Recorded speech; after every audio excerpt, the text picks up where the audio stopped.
Sepakat ya? Yang keempat, sabar ketika diturunkan musibah. Nilai sabarnya luar biasa, Pak. Kematian anak, kematian istri, kehilangan uang, rumah terbakar, banjir. Saya mengalaminya sudah, Pak. Rumah saya terbakar habis, tinggal pakaian di badan. Rumah saya banjir 5 hari, 2007 kandas. Di saat itulah saya berdoa, Pak. Sampai mengumpulkan, berenang saya di rumah saya di Cipinang.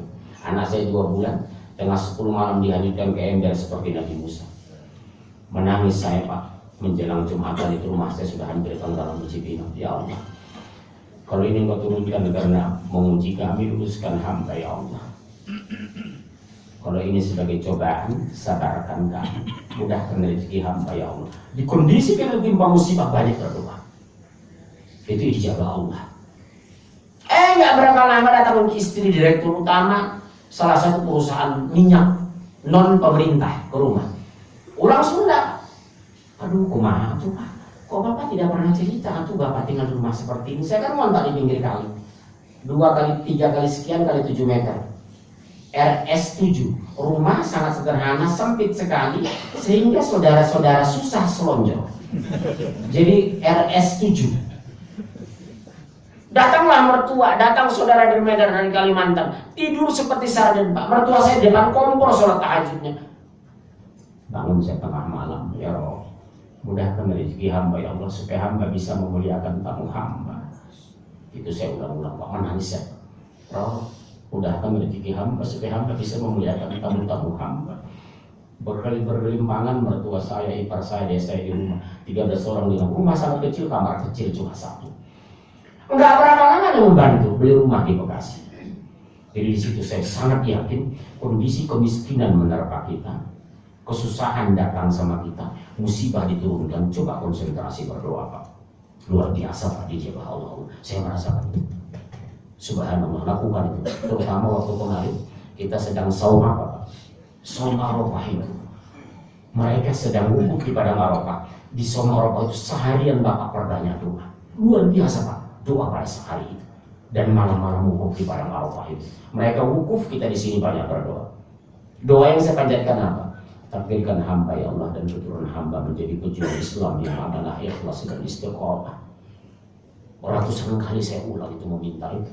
Takdirkan hamba dan keturunan hamba menjadi pejuang Islam yang amanah, ikhlas dan istiqomah. Karena saya lihat susah mencari pejuang sekarang, Pak. Ada pejuang tapi tidak istiqomah. Ada istiqomah tapi sayang belum ikhlas. Pejuang itu bagusnya, Pak, amanah, ikhlas dan istiqomah. Jadi ada konsistensi sampai hari kematian kita. Pejuang tidak ada pensiun, Pak. Seorang sahabat zaman Rasulullah, Pak, lahir di Madinah ketika perebutan Konstantinopel, Romawi waktu itu. Kondisi tua sakit-sakitan, berangkat perang dia ke Romawi. Orang melecehkan dia. Apa dia bilang?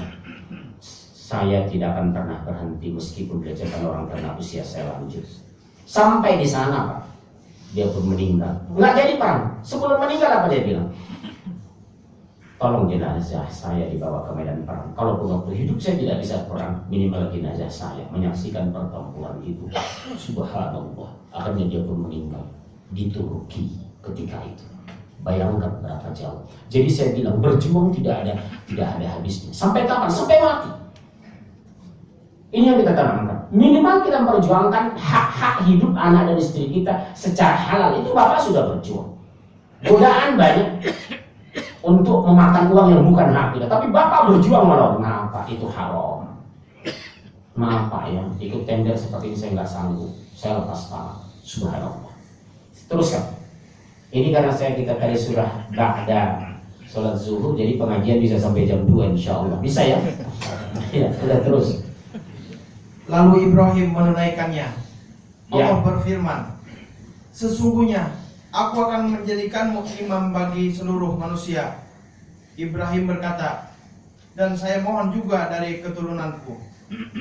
Allah berfirman, janjiku ini tidak mengenai orang-orang yang zalim. Pak, coba lihat apa itu janji Allah? Menjadikan Ibrahim pemimpin dan imam seluruh manusia. Dan saya bilang skemanya, kenapa sampai keluar ayat ini? Yang kedua, Pak, Ibrahim tegar berlandas dari doa dan keyakinan. Ya, kita lihat Ibrahim diuji oleh Allah. Apa ujiannya? Satu. Ibu-ibu bagus dengar ini, Bu ya. Sampai usia 80 tahun Ibrahim belum punya anak loh. Istri pertamanya siapa? Sarah. Siti Sarah. Sampai 80 tahun tidak punya anak. Tidak pernah berhenti berdoa. Apa doanya? Rabbi habli minas sholihin. Rabbi habli minas sholihin. Jadi maaf sahabat-sahabat tulis ini, kawan-kawan remaja yang di bawah 30, sudah nikah 15 tahun, sudah nikah 12 tahun, jangan pernah berhenti berdoa. Lakukan doa seperti Ibrahim. Rabbi habli minas sholihin. Ya Tuhanku, anugerahi hamba anak dari keturunan dari kaum orang-orang yang soleh. Rabbi habli minas sholihin. Rabbi habli minas sholihin. Yang kedua, Pak. Ujian pertama nanti, Bapak yang belum punya anak ya, kalau ada ruang terbuka di belakang rumah, mandilah bersama anak istri. Bersama istri yang belum punya anak. Basahi tubuh, ambil air hujan itu, percikan. Ya Allah, takdirkan apa yang kau berturunkan dari langit, bawa keberkahan dan kehamilan buat istriku. Karena dalam Al-Quran ada di surat gua itu, Pak. Allah menurunkan hujan, menyuburkan apa yang ada di bumi. Pernah Direktur Utama BUMN, Pak, ketemu dengan saya. Pak Munjir, tolong doakan. Anak saya sudah sekian tahun Pak menikah belum punya anak. Oh iya, mau gak saya kasih resep? Mau. Apa? Satu doa. Kedua, tolong hujan pertama setelah kamu panjang nanti berulang-ulang mandi dengan suaminya. Basahi tubuh. Tapi jangan dengan air hujan yang ditampung, Pak. Yang langsung. Kemarin saya bahas di Jakarta Selatan. Seorang ibu nyelutuk, Pak, pakai pakaian enggak? Ya pakai lah, masih telanjang saja. Ini ngawur di pertanyaan seperti itu. Ya pakai dua-duanya. Itu aurat. Ya, itu mandi terus dua-duanya, Pak. Berapa bulan kemudian ketemu saya dengan Direktur Utama ini. Subhanallah, Pak, ada apa, Pak? Anak saya hamil. Allahu Akbar. Tapi syaratnya yakin dan lakukan berulang-ulang. Air yang diturunkan itu menyuburkan apa yang ada di bumi. Ibu saya 7 tahun baru punya anak. Abang saya 12 tahun tetap beranak. Tapi bukan dia istrinya maksudnya. Ya. Nah, Ibrahim 80 tahun tidak punya anak. Akhirnya menikah dengan pembantu namanya Hajar.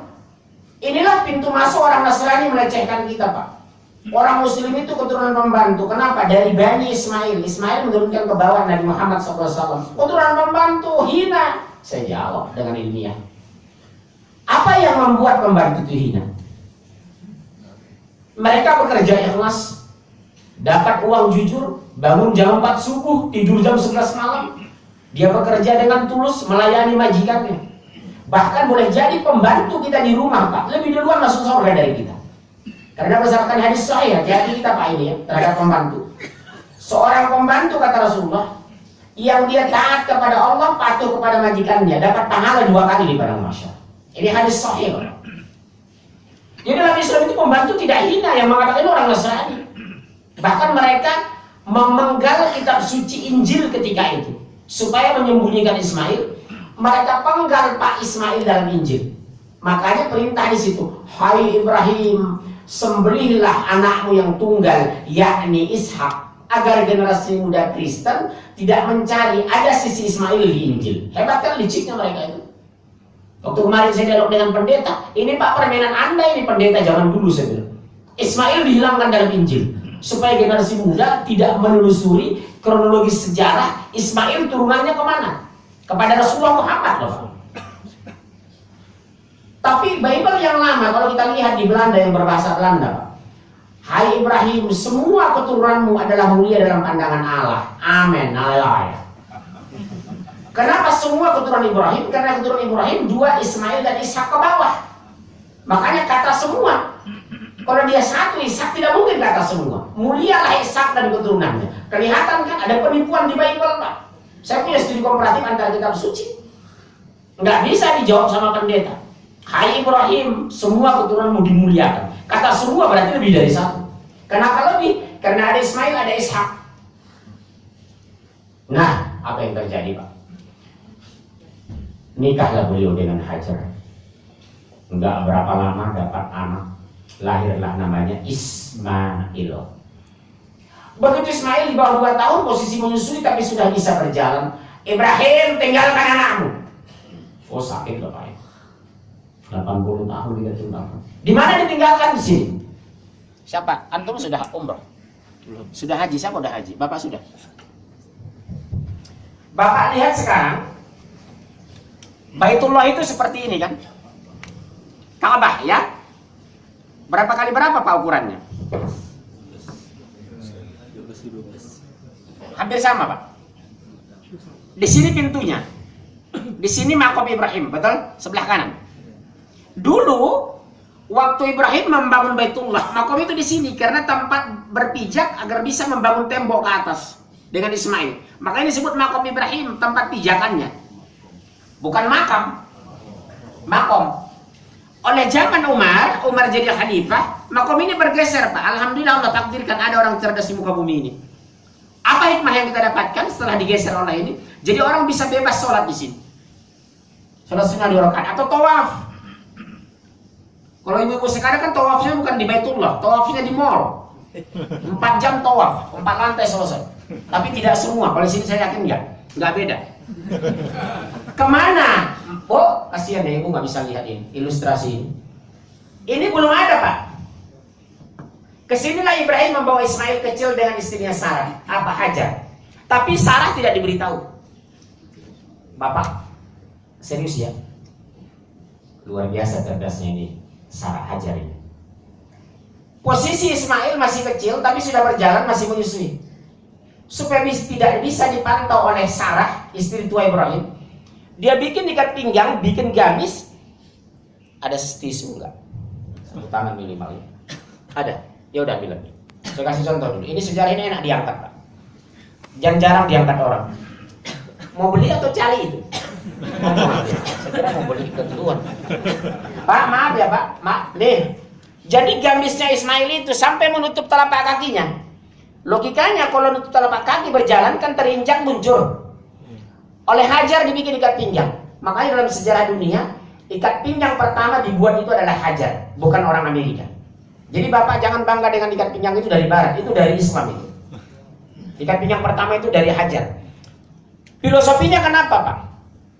Kalau kaki ini ketutup dengan gamis, Ismail berjalan, telapak kaki gak kelihatan. Jadi tidak bisa dipantau oleh Sarah, istri tuanya Ibrahim. Luar biasa gak pintarnya ini Hajar itu? Masya Allah. Paham gak Bapak itu? Menjuntai Pak, ke sini. Otomatis pijakan Ismail itu di pasir seperti ini, nggak kelihatan kan telapak kaki, karena ketutup dengan baju. Sarah nggak bisa memantau, karena mereka diajak sama Ibrahim, ayo jalan-jalan yuk. Tapi nggak diomongin kemana, nggak diomongin mau ditinggali. Jadi ibu-ibu dapat pelajaran hari ini, seorang istri yang soleh itu nggak banyak protes sama suami. Kalau diajak ya sudah ikut aja. Sekarang kemana Pak? Ke mall, beli apa? Bajunya harga berapa? Selalu cerdas ibu-ibu sekarang. Jadi ciri-ciri istri yang soleha itu tidak banyak membantah suami. Ini Pak, ibu garis bawahnya. Potensi ribut kita di rumah tangga Pak dengan istri karena banyak protes istri.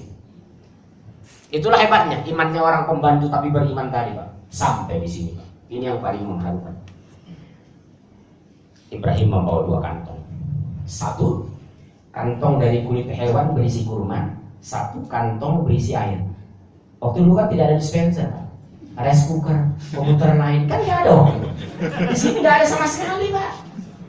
Nggak ada tetangga, tidak ada orang, tidak ada ATM, tidak ada bank, tidak ada kantor Pertamina, itu kosong. Karena masih hamparan pasir.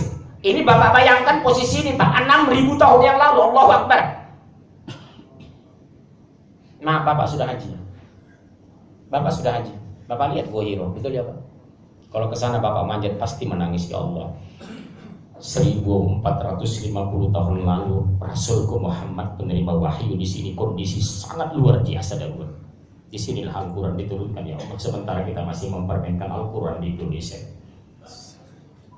Sementara Rasulullah menerima Al-Quran itu begitu terjal sampai ke Gua Hiro ini.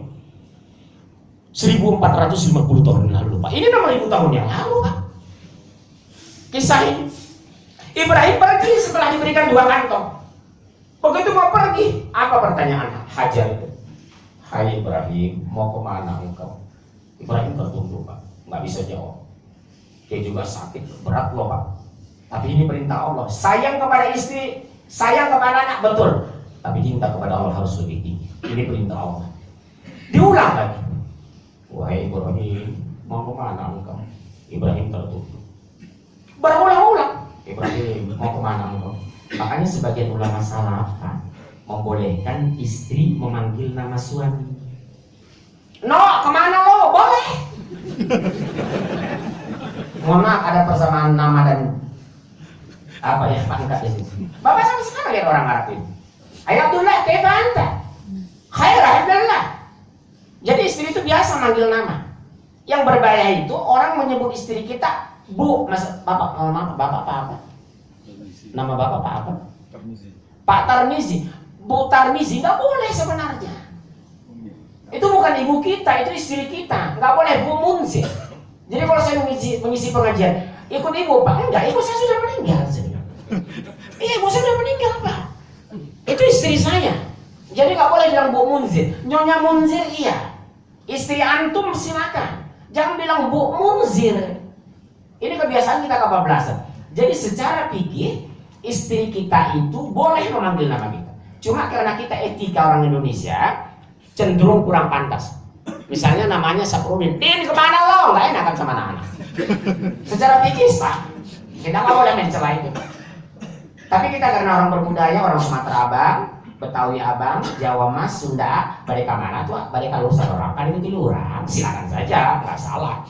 Artinya ketika orang memanggil nama suaminya secara fikih syariah tidak apa-apa. Bukan ngomong-ngomong. J. Kita terus ya. Berulang-ulang Pak ditafsir diceritakan ini. Ibrahim mau kemana engkau? Karena tidak ada jawaban dari suami yang tercinta. Ibrahim bergumul. Karena Hajar orang cerdas Allah Abdullah. Pertanyaannya bagus, fokus, singkat, tapi ilmiah. Apa jawabannya? Pertanyaan Sarah ini. Wahai Ibrahim, apakah engkau meninggalkan kami karena perintah Allah? Nah, betul. Pergilah Ibrahim. Kalau ini perintah Allah, pasti Allah memelihara kami. Ibrahim pergi. Bayangkan Pak, situasi 6.000 tahun lalu, hamparan pasir, tidak ada fasilitas, tidak ada rumah, tidak ada sumber air. Yang ada cuma sekantong air putih dengan kurma. Ibrahim, Allah takdirkan bukan jalan lurus Pak. Dia naik ke puncak. Logikanya di mana Pak? Dari jauh dia bisa mantau anak istri, tapi anak istri tidak bisa melihat dia. Dia naik. Dari kejauhan masih dia lihat anak istri dia. Tapi anak istri tidak bisa melihat dia lagi. Nggak berapa lama. Persediaan air habis, cadangan kurma kandas, air susu di payudara sudah kering. Ismail kecil menggelepar kepanasan di sana. Tapi dia nggak bisa melihat anak. Oleh Hajar dia tinggalkan anaknya. Nggak tega melihat anaknya lagi. Itulah berjalan. Berapa kali Pak? Safa Marwah. 7 kali. Tidak juga ketemu. Hati-hati Pak, ini tafsir ya. Selama ini yang terbangun bahasa oleh banyak ustadz, kaki Ismail yang menendang tanah keluar zam-zam air kan. Kalau tafsir sahih di kitab Ibnu Katsir, bukan. Allah menurunkan malaikat Jibril mengkorek dengan sayapnya. Ada 2 tafsir Pak. Kita waspadai dulu ini. Tafsir pertama, persis memang di kaki Ismail dikorek dengan sayap Jibril. Tafsir kedua, dengan kaki Jibril ditekan begini, set, persis di kakinya Ismail. Memancar air, zam-zam berkumpul. Makanya ulama mengatakan, seandainya bunda kita Hajar ini tidak mengatakan zam-zam, mungkin hari ini kita tidak bertemu dengan air zam-zam, karena dia akan mengalir. Karena cerdasnya dia ngomong apa? Zam-zam berkumpul. Akhirnya membesar ini ditampung besar menjadi sampai hari ini. Dari kejauhan kapilah melihat burung sudah banyak terbang ke sana. Berarti ada sumber air. Para kapilah dari sekian kilometer mengirim Pak utusan ke sana. Lihat dulu, sepertinya ada burung ke sana. Pasti ada air, kira-kira begitu. Sampai di sana utusan kapilah, bertemu hanya 2 orang. Ismail dengan ibunya Hajar. Apa kata mereka? Bun, kira-kira begitu. Boleh nggak kami ambil air ini? Silakan. Bapak lihat bahasa Hajar itu pakai apa dia? Kamu boleh mengambil air ini, tapi kamu bukan pemilik air ini. Bapak tahu? Seandainya Allah takdirkan dia mengatakan silakan kamu miliki ini, mungkin hari ini zam-zam kita beli di Mekah ini. Karena turun-temurun menjadi merasa ini hak pribadi saya. Ini hak waris saya. Ini warisan saya, tanah di Tegal. Kira-kira begitu. Tapi bahasa orang cerdas keluar lagi atas izin Allah.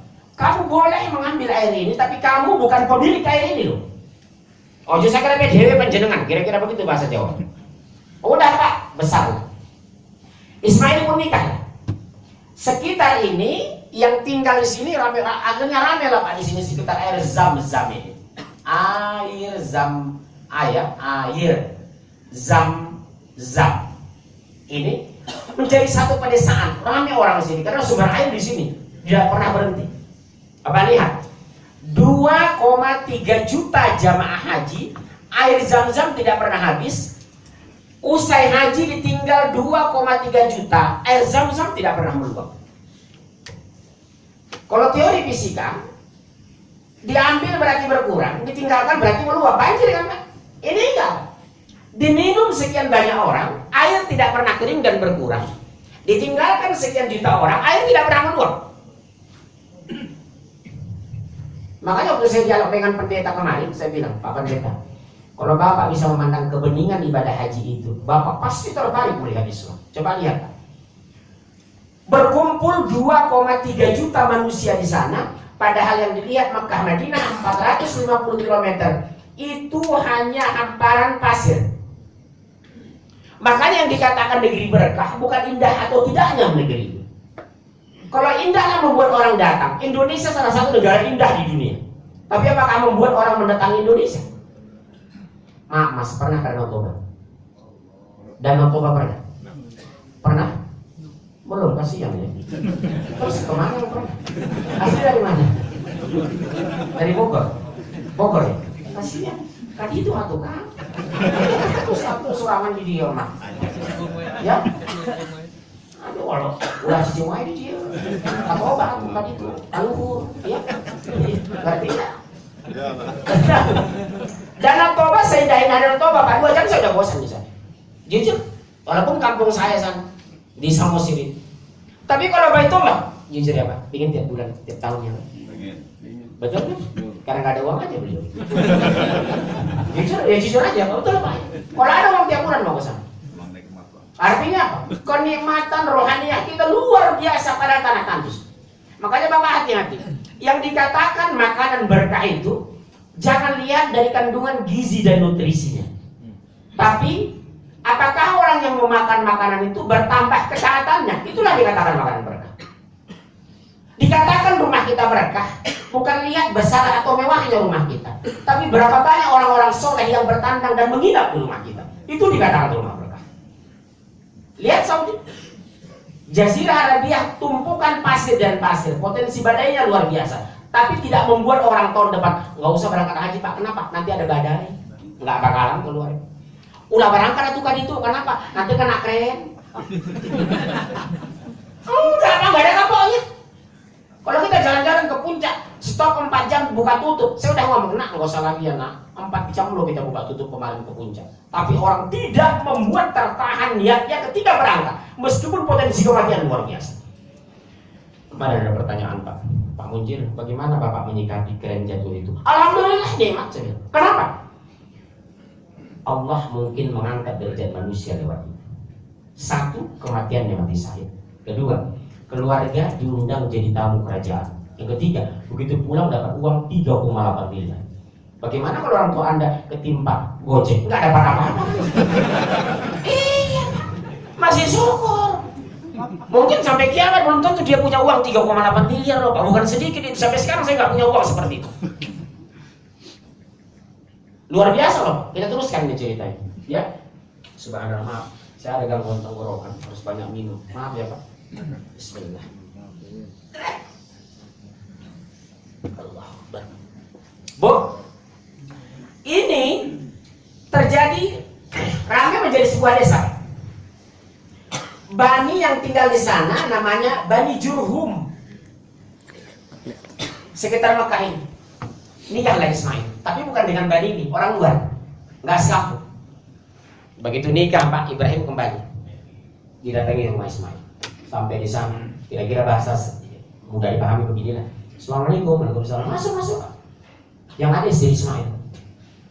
Suamimu kemana? Kata Ibrahim. Cari nafkah Pak. Oh iya.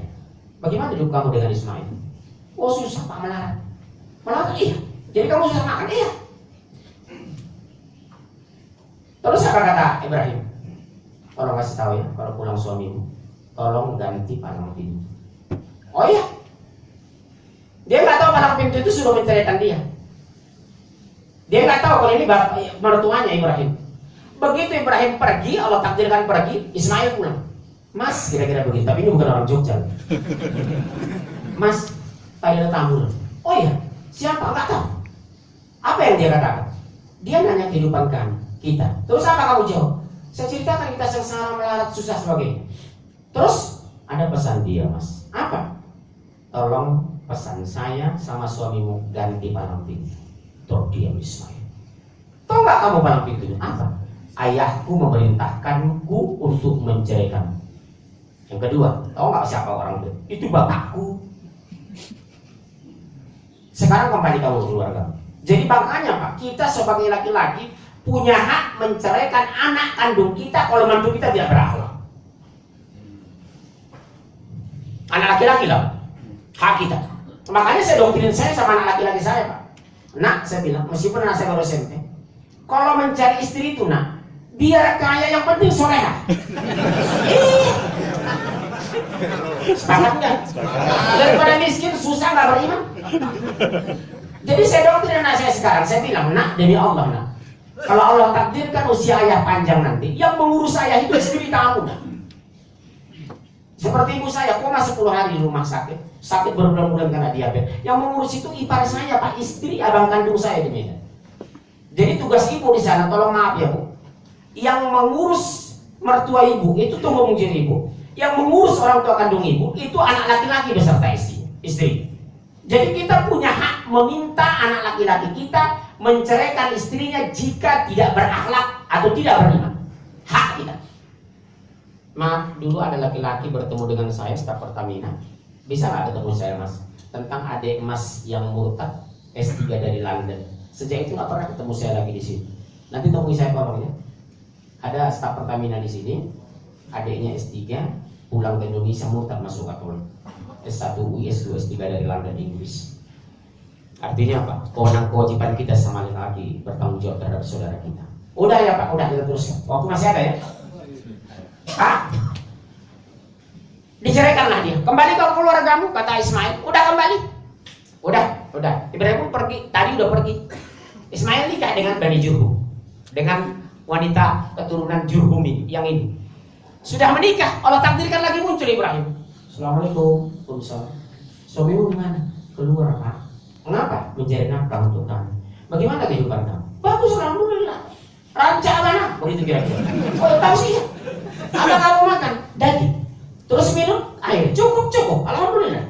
Apa kata Ibrahim Pak? Ya Allah, berkahi Ismail beserta keturunannya dengan keberkahan daging dan air. Ibrahim kembali pergi. Pulanglah Ismail suaminya. Mas, tadi ada seorang laki-laki datang. Terus dia nanya apa? Tentang kehidupan kita. Apa kamu bilang? Bagus. Makanan kita daging, air cukup. Terus apa katanya? Dia mendoakan kita. Tahu nggak siapa itu? Itu ayahku Ibrahim. Jadi dari cerita yang saya angkat ini kisah Ibrahim Pak, kita sebagusnya tidak membongkar kekurangan kita kepada keluarga dan mertua. Nasihat saya sendiri sama istri saya waktu saya 7 tahun nikah pertama sangat susah dan miskin di Jakarta ini. Jangan pernah ceritakannya susah kita sama orang. Susah lapor sama Allah, senang berbagi sama manusia. Itulah orang beriman. 7 tahun Pak saya menderita. Buka puasa saya harus di Istiqlal. Buka puasa di Istiqlal itulah sekaligus sahur saya. Jadi saya jalan kaki dari Istiqlal itu pulang. Kalau ada masjid yang saya dengar jam 10 malam masih ngaji, saya cari masjid itu. Dengan asumsi mungkin habis ngaji masih ada makanan menahan saya jangan terlalu lapar sampai besok berbuka. Saya hadapi 7 tahun di Jakarta. Awal pertama 21 tahun yang lalu. Tapi pesan saya sama istri, syukur istri saya dapat sabar Pak. Yang kira-kira begitu. Jangan pernah cerita susah ya sama ibu di Semarang. Saya juga tidak akan cerita susah kita sama orang tua. Sampai anak saya Pak ke rumah adik saya melihat TV, kaget dia kan di rumah saya tidak ada TV, tidak ada kipas, tidak AC, tidak ada tok, cuma kasur dengan tempat tidur.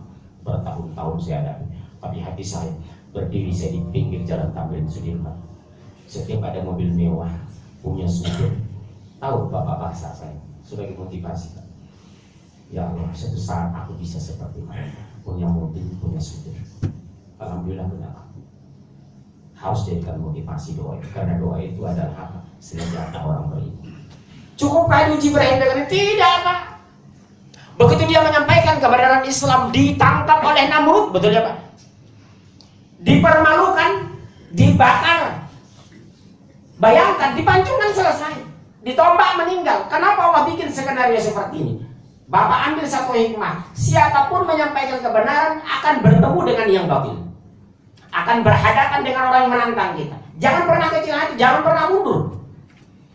Kita bakar Ibrahim, bakar. Rakyat diperintahkan mau mencari kayu bakar. Dalam sejarah Pak, sampai hari ini belum pernah ditemukan kobaran api setinggi kobaran api tempat pelemparan Ibrahim. Sampai-sampai burung di angkasa itu berjatuhan Pak, mati karena panasnya angkasa ketika itu. Ditonton sekian ribu pengikut Namrud. Akhirnya Pak, kobaran api sudah tinggi, burung berjatuhan karena panasnya, suasana sangat terik. Kebingungan Namrud. Bagaimana kita melemparkan Ibrahim dengan api saja panas? Radius sekian panas, bagaimana kita melemparkan Ibrahim ke api? Ada seorang laki-laki cerdas. Oh gampang, kenapa? Kita bikin ketapel. Kita ketapel Ibrahim dari kejauhan. Dari sana kita lempar ke api. Dibikinlah ketapel besar, Ibrahim diketapel ke sana. Sok! Belum Ibrahim sampai di api, Allah perintahkan bumi pecah, dia pun dijepit. Sampai sekarang dibangkitkan sampai nanti hari kiamat. Laki-laki itu Pak disiksa di bumi. Sama dengan Korun. Waktu dia memfitnah Nabi Daud, Nabi Musa. Ya, waktu memfitnah Nabi Musa. Dia yang miskin Pak. Minta dia jadi pandai besi kepada Allah, pandai emas. Akhirnya kaya raya. Tampil depan umum dengan pakaian. Wah, orang pada menyaksikan Pak. Enak ya kalau seperti Nabi. Siapa sih Korun? Dulunya miskin, kere, sekarang udah pakaian mewah, rumah mewah segala macam. Oh dia mulai sombong. Apa dia bilang? Ada satu sainganku populer di sini. Siapa? Musa. Dipanggil seorang pelacur sama si Korun. Teteh, kadia. Kira-kira begitu. Ayo Naun, ada apa? Tolong sebarkan isu Musa berzina dengan engkau. Tak bayar, kira-kira begitu. Sudah. Tersebar apa di negeri itu waktu zaman Musa. Musa meniduri pelacur, sampai ke kuping Musa. Musa bilang, ya Allah, tunjukkan kepada hamba siapa yang memfitnah hamba. Allah takdirkan bertemu dengan pelacur itu. Kadia, kesini. Kira-kira begitu. Mohon maaf, siapa yang menyebarkan isu menjeruhi? Korun, iya. Apa doa Nabi Musa Pak? Doa Nabi Musa. Ya Allah, tunjukkan kepadaku keadilan. Apa kata Allah kepada tanah? Tanah ikuti perintah Musa. Apa kata Musa? Tanah tenggelamkan Korun. Terbelah. Harta dan Korun masuk. Sampai hari ini masih dijepit. Makanya orang ketemu dengan harta di bumi dikatakan harta karun. Padahal itu bukan si Korun yang punya. Itu ceritanya sebenarnya. Harta karun kan gitu kan. Nah kembali ke Ibrahim. Begitu menjelang sampai ke api, doanya Bapak tahu ada satu kalimat yang sangat mengharukan. Hasbiyallahu wa ni'mal wakil, ni'mal maula wa ni'mal nasir. Ucapan kedua Pak, Nabi Ibrahim yang buat saya terdiam. Apa dia bilang? Ya Allah, Engkau sendirian Esa di langit. Aku sendirian menyembahmu di bumi. Subhanallah. Sama ketika Rasulullah hampir kalah peperangan. Rasulullah menangis berdoa. Ya Allah, jika Kau kalahkan kami dari peperangan ini, tidak ada lagi yang menyembahmu di muka bumi ini. Ibrahim juga mengatakan yang hampir sama. Ya Allah, Engkau Esa sendirian di langit. Aku sendirian menyembahmu di bumi. Malaikat sudah siap menunggu perintah Allah. Malaikat Mikail menurunkan hujan. Tapi perintah Allah bukan kepada Mikail, tapi langsung kepada api. Api selamatkan Ibrahim. Subhanallah. Ibrahim selamat. Rentetan ujian kepada Ibrahim luar biasa. Beliau millata Ibrahim hanifah. Betul Pak, ujian luar biasa. Tapi dia tidak pernah mundur. Coba lihat. Bapak lihat skemanya. Boleh, ada waktu lagi, masih ada? Masih ya? Kalau enggak kita tutup. Bapak lihat. Ibrahim. Berapa anaknya Pak? Ibrahim. Anak 2. Satu siapa? Ismail. Anak kedua Siapa yang disembelih? Keliru. Orang Islam bilang Ismail, Nasrani bilang Ishak, sama-sama salah. Yang disembelih Kibas. Kecuali pertanyaan saya, siapa yang diperintahkan disembelih? Bapak hati-hati loh. Padahal ini pada alumni ITB, tapi tidak analisis gitu. Kecuali pertanyaan saya tadi, siapa yang diperintahkan disembelih? Betul Ismail. Tapi kalau saya katakan siapa yang disembelih, ya nggak ada. Kibas. Kambiang. Ya. Nah lihat Pak, anak Ishak siapa? Yakub. Siapa Yakub ini Pak? Ya itu bukan ke situ pertanyaannya. Yakub ini nama lainnya siapa? Israel. Makanya disebut Bani Israel. Yakub berapa anaknya? Kapan kurangnya 10? 12. Subhanallah. Siapa di antaranya? 1. Benyamin. Tapi bukan Benyamin S ya. Betawi dia. 2. Ketura. 3. Yahuda. Yehuda. 4. Yusuf. Dan seterusnya sampai 12 ke bawah Isa Al-Masih. Garis Ismail 4000 tahun kemudian muncul nabi yang mulia, khataman nabiyyin la nabiyya ba'da, Muhammad bin Abdullah Rasulullah sallallahu alaihi wasallam. Bapak lihat. Berkat doa yang luar biasa Ibrahim, nanti baca Ustaz ya, waktu masih ada kok. 1 nabi. Anak dua-duanya nabi. Lahir cucu nabi. Berapa ini? 4. Yusuf 5 nabi. Turun Isa 6 nabi. Khataman nabi dari terakhir 7. Bayangkan Pak, satu-satunya nabi yang melahirkan para nabi Ibrahim. Kalau Zakaria, penghapusnya nggak ada ya? Oh iya. Ada. Zakaria Pak, dia dan ponakannya yang menjadi nabi. Zakaria, siapa anaknya? Yahya. Siapa ponakannya? Isa. Ibunya Maryam ini, ibunya Isa Maryam, adiknya istri Nabi Zakaria. Jadi Nabi Zakaria ini pak adiknya Isa. Tapi bukan orang Tegal ini Pak, bukan. Memahami pemahaman uak kalau orang Sunda. Istrinya Isa, ibunya Isa, adiknya istri Nabi Zakaria. Waktu itu Rohul Kudus hamillah Maryam. Waktu bersamaan istri Zakaria hamil, mereka sezaman Pak. Yahya dengan Isa, Daud dengan Sulaiman, Ilyas dan Ilyasa. Jadi ada nabi sezaman, ada yang sangat jauh. Jadi nabi itu ada dari Bani Suryani, ada dari Bani Ismail, ada dari Bani Israel. Dalam sebuah hadis di tafsir Ibnu Katsir, Rasulullah mengatakan nabi yang paling banyak memang jujur dari Bani Israel. Makanya orang Israel itu sombong sampai sekarang, merasa bangga. Kami ini Bani Soleh katanya. Betul memang. Tapi mereka sudah dihabisi Allah. Bani Suryani 3 nabi Pak. 1 Adam, 2 Idris, 3 Nuh. Ini disebut Bani Suryani. Kalau ini Bani Israel, ini Bani Ismail. Ke bawah menurunkan Rasulullah. Berkat ketabahan istiqomahnya Ibrahim, Allah takdirkan 7 keluarga besar semua nabi. Subhanallah. Jadi Bapak kalau diuji Allah jangan mundur Pak. Di Bali ini ada hadiah dari Allah. Buktinya terus baca Ustaz. 125, 126, 127. 3 yang lagi masih ada 7 menit lagi. Dan ingatlah ketika kami menjadikan rumah itu ataupun Baitullah tempat berkumpul bagi manusia dan tempat yang aman. Dan jadikanlah sebahagian makom Ibrahim tempat sholat. Pertanyaan saya Pak, Bapak yang belum haji dan umrah, ini bagus nambah ilmu. Kalau kita orang Indonesia, utama mana? Tawaf atau sholat? Di makom Ibrahim. Saya jawab. Menurut Imam Malik, karena orang warga negara Saudi Arabia itu lebih disunahkan tawaf kalau kita sholat. Tapi menurut pendapat sebagian ulama, sama-sama penting sholat sunnah 2 rakaat dan tawaf. Ya, ini beda pendapat ulama. Tapi jawaban yang paling pas, sama-sama penting tawaf dengan sholat sunnah di depan makam Ibrahim. Terus,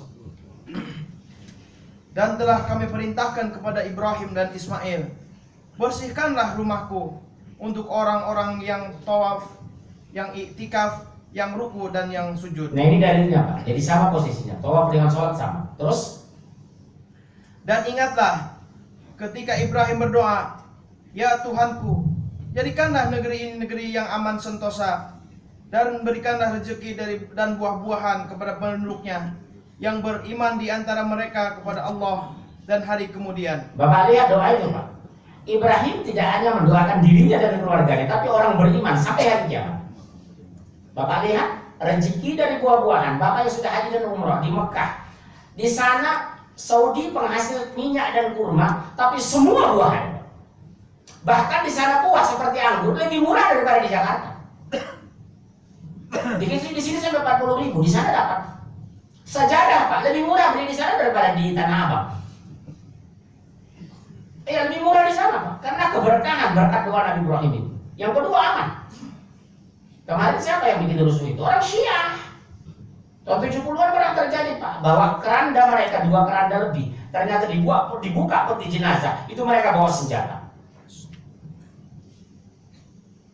Aman bagi orang-orang beriman, betul. Kenapa bisa kacau? Dimasuki orang mereka. Yang kedua ini Syiah, enggak?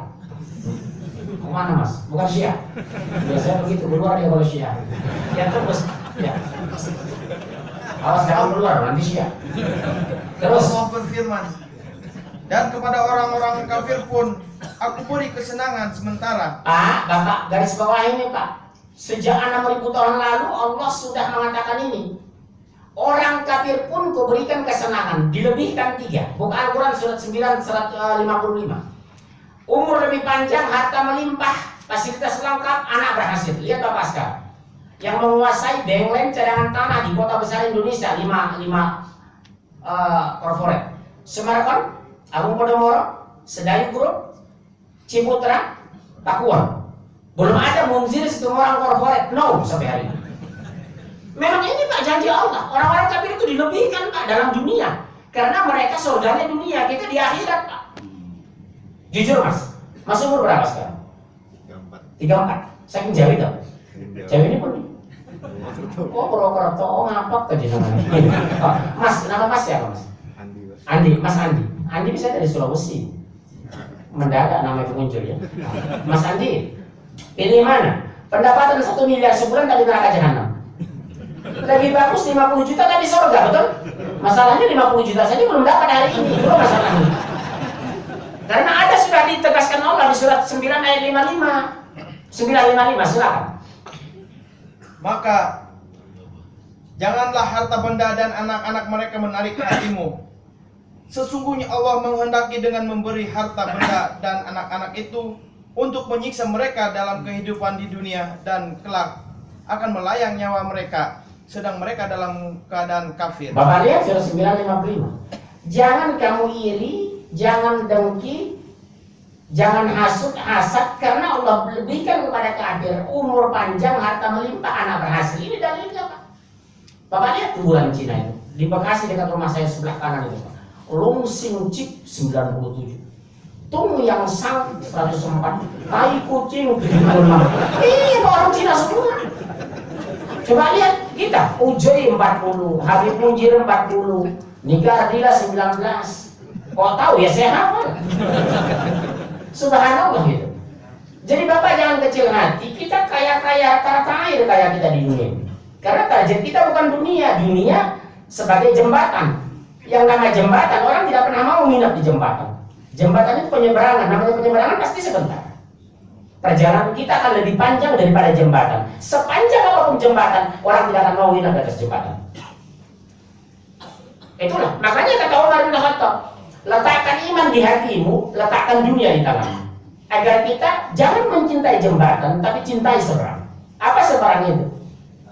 Akhirat. Boleh kaya kita silakan, tapi kok murah. Boleh numpuk harta boleh, tapi bukan untuk disombongkan. Untuk apa harta kita kumpul? Anak kita ada 3. Saya punya anak 3 laki-laki Pak. Target saya kalau meninggal punya apartemen 3, rumah 3, mobil 3. hak saya untuk anak saya, karena kewajiban saya untuk anak laki-laki saya. Kalau anak perempuan saya ada suaminya, nggak perlu saya urus. Tapi syaratnya, satu bukan menumpuk-numpuk, kedua bukan membanggakan, ketiga bukan menyombongkan. Sah. Dalilnya apa? Jelas surat 9, surat 4 ayat 9. Kita bahas bulan depan. Cukup. Sekian. Bapak yang dengar enak, yang ngomong itu pegang loh. Baik, terima kasih. Insya Allah kita sambung bulan depan. Tolong catat Ustaz ya. Doa kafatul majelis. Oh ya, tolong bantuan untuk mualaf. Kemarin alhamdulillah dapat dari zamannya mas saya, termasuk dari jamaah sini. Kita kirim ke daerah pedalaman kemarin desa mualaf kita itu 7 ekor kambing, 2 ekor sapi. Semoga Allah berkahi apa yang menjadi yang Bapak kirim selama ini dan uang yang Bapak berikan. Mudah-mudahan kita konsisten membantu saudara kita mualaf di pedalaman. Ya, subhanallah bihamdika, asyhadu an la ilaha illa anta, astaghfiruka wa atubu ilaik. Assalamualaikum warahmatullahi wabarakatuh.